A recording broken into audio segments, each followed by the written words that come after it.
And we are back. It is the Field of 68 After Dark. This is Sirius XM, channel 84, the ESPNU station. You can find us on YouTube. Please, if you're watching there, hit that like button, hit that subscribe button on the channel. Come and jump in the chat. Ask us some questions. We're going to be answering questions every time we go to a commercial break. My name is Rob Dosser.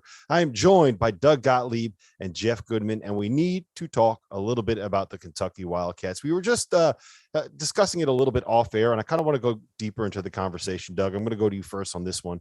TyTy Washington rolled his ankle with about 8 minutes left in the first half. At the time, Kentucky was up, I believe it was 25-16. I also believe that Jabari Smith had 2 fouls at that moment. Yeah. He was in a little bit of foul trouble. So there was a lot of stuff happening in that first half. A lot of stuff happened in the second half. But what would that game have played out differently? Would Kentucky have been able to go in there and get that win at Auburn if he wasn't there? Would they have? I don't know. Anyone who says they know is lying. Would it have been different? Yeah. I mean, he's the go-to guy, for this team. And if you saw him Wednesday against A&M, when Wheeler was just all over the place as A&M was trapping him on ball screens, he took over and he was calm. He's got a great little floater game. He just got a way where, he had 8 points the other night, but 4 of them were huge. And you just feel like nothing flusters him. He plays at a level far above his age. The game it's not super easy to him, but it's pretty easy and it's pretty slow. Would it have played out differently? Yes. Would they have won? I don't know, but they would have had a much, much better shot. I really like this Kentucky team, and I do too. I like the dynamics to it. By the way, can I give you one little, since my show is also on Sirius XM, 217 and 203 is XM and Sirius, right? Here's the radio deal. Nobody ever taught Goodman this because he's an insider reporter and now a podcaster savant. So are you. You're not supposed to say when we come back. Or we're back. Okay. Because the whole, right? That's why you hear like Greeny is the master of the tease, whatever. But you're always taught coming up next.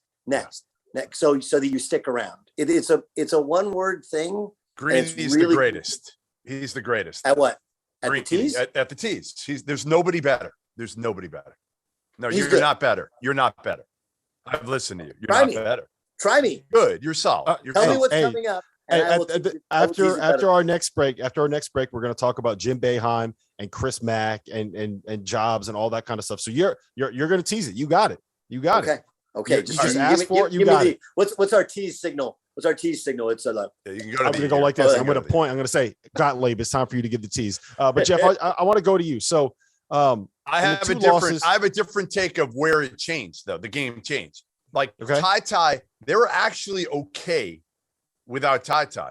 But when you took away TyTy and Severe Wheeler, when he got hung up, he got absolutely crucified.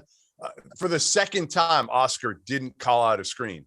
And Walker Kessler didn't. It was a legal screen, but Severe comes up to his, I don't know what, and he ran into him. And I felt bad for Severe because he was down for the count again for the second time in like a week and a half. He was down for the count by running into a screen that Oscar didn't call. So I thought that 4-minute stretch when they didn't have TyTy and didn't have Severe and they had Davion Mintz running the point, that was the game. They had no chance after that. They dug themselves too big of a hole because, again, you're going to your third string point guard. You got no shot.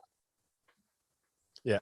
I think if you look at Kentucky right now, I am still very much in on them being a top 8 to 10 team in college basketball. I'm still very much in on the idea that they can go and make a Final Four, maybe even win a national title. I think that they're good enough to do that. The depth is a little bit of an issue. They basically play 7 guys, but that doesn't really hurt you unless you have someone like Sheway getting in foul trouble or your entire backcourt gets hurt. And now we're looking at a situation where the 2 close losses that Kentucky has in league play were on the road when their guards went down with injury.